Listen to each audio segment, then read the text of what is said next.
dhe çfarë do të prodhoj kjo gjë. Pra për të parashtruar atë që dua të them për ata që po na dëgjojnë është që Turqia po merr një nga bazat më të rëndësishme në Siri, për cilën Izraeli nuk është dakord, sepse mendohet që Turqia aty do vendosë raketat, sistemin antiraketor rus S-400.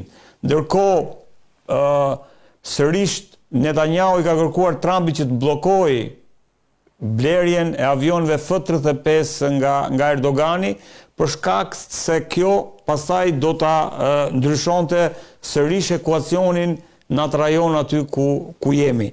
Dua të kuptoj si e shikon pozicionin e Turqisë, thash, në raport me Shtetet e Bashkuara të Amerikës, nisur nga deklaratat e Donald Trump. Për personat që ndoqën deklaratat e Donald Trumpit në prezencën e Netanyahut, Trumpi mbrojti Turqinë edhe Erdoganin. Në ato deklarat, Trumpi i tha Netanyahut që unë i kam marrëdhëniet e mira me Erdoganin, Erdogani më dëgjon mua, ne kur kishim atë, kishte një pastor që e kishte arrestuar, evangelist që e kishte arrestuar Turqia për spionazh në presidencën e parë të Trumpit, dhe Amerikanët duke i vendosur sanksione totale Turqisë e detyruan Erdoganin që të dorëzohet përpara amerikanëve dhe ta lëshoj pastorin. Dhe Trumpi e përmendi këtë në prezencën e Netanyahut dhe tha që Erdogani është djalë i mirë dhe i ka mirë punët me atë dhe më dëgjon mua. Tani, ku është problemi këtu? Si mund ta lexojmë deklaratën e Trumpit? Shumë e thjeshtë. E para, turqit me amerikanët shkatruan armikun më të madh të Izraelit pas arab, domethënë, pas Egjiptit, që është Siria, duke dërguar terroristët e Jabhat al-Nusrës që të sulmojnë Sirinë dhe të rrozojnë nga pushteti Bashar al-Assadi në datën 8 dhjetor të vitit 2000. Olsi? Po, këtu jam. Okej. Vazhdo, jo, vetëm shkëputet pamja, u shkëput pamja, po jo zëri. Nuk e di pse. Pa merak. Okej. Dhe dua të them me atë që bëri Turqia për amerikanët dhe Izraelin në datën 8 dhjetor 2024 është një nga fitoret më të mëdha në historinë e zionizmit izraelit.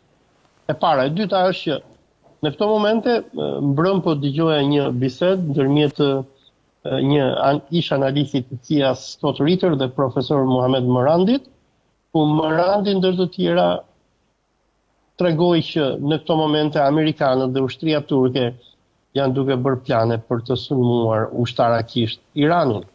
Dhe ajo që tha Trumpi në prezencën e Netanyahut, që tha Netanyahu ti rriur se Erdogani punon për neve, është pak a shumë vërteton atë që ne kemi thënë prej muajsh tashmë, që ajo që bëri Turqia në Siri, duke rrëzuar Asadin, ishte një bashkëpunim me amerikanët, ku turqit bën pazar me amerikanët. I thanë amerikanëve, ne do vrasim për juve rezistencën iraniano-palestineze, me kush që ne të kontrollojmë kurdët. Ky ishte pazari. Tani, ku është problemi ndërmjet Netanyahut dhe Izraelit dhe Turqisë? Përpara 4 ditësh,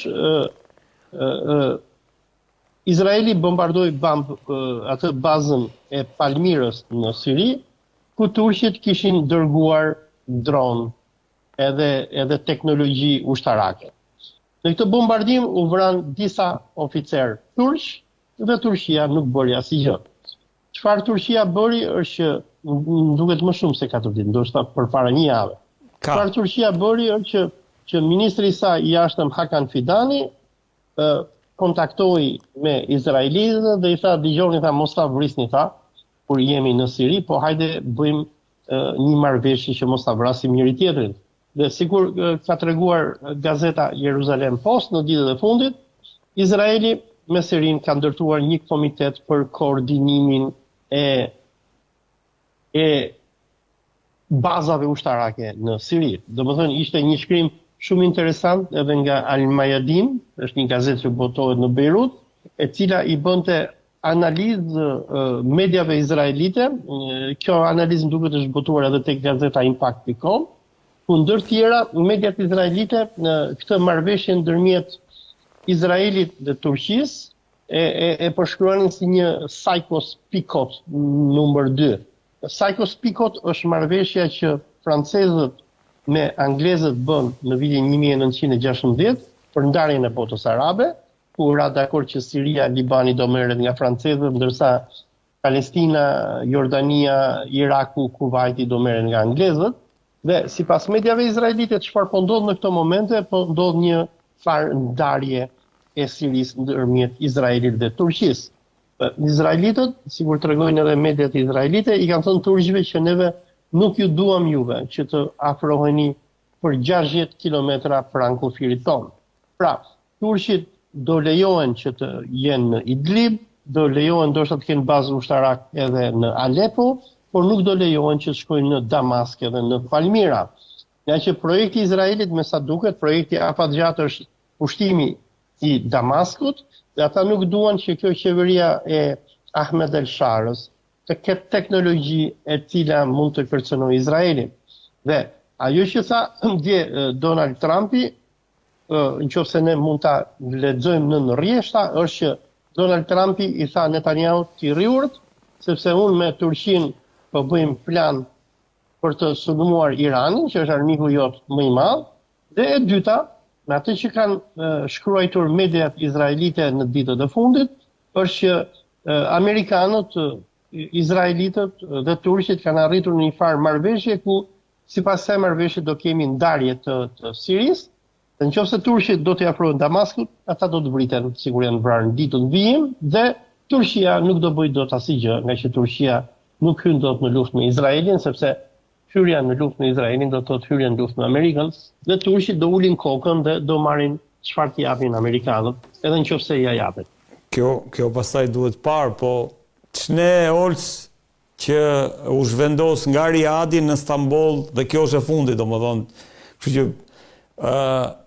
kjo bisedimet për sa i përket Rusisë dhe Shtetet Bashkuara të Amerikës, ç'ne Stambolli me këtë rol, le të themi, midis dy palëve cilat po rindajnë fatet e botës? Nuk e di pse, nuk e di arsyen pse u zhvendosën nga Stambolli në Riyadh, por duhet patur parasysh diçka që në javët e fundit shërbimi inteligjent turk, MIT-i turk, ka nisur arrestime masive të iranianëve që janë në Turqi, me dyshimin që iranianët që janë në Turqi janë duke mbledhur të dhëna informative për bashkëpunimin e amerikanëve me turqit për sulmin kundër Iranit. Ky fakt u përmend brëm nga profesor Mohamed Morandi, dhe duhet di me diçka tjetër që me sa kuptohet, biles kush ishte, më duket Marco Rubio, është që e përmendi që në bisedimet e para që batën rusët me amerikanët në Riyadh për punën e Ukrainës, ndër të tjera u bisedua edhe për punën e Iranit. Me sa unë kuptoj, është që rusët ndoshta kanë rënë dakord që do ta shesin Iranin, biles kur ishte dje, më duket, një nga ministrat rusë, një harrova kush ishte ai ministër, për e transmetuan gjithë mediat botërore, kishte deklaruar që, edhe kjo dihet domethënë, që në rast të një sulmi nuklear amerikan kundër Iranit, Rusia nuk do të ndërhyjë.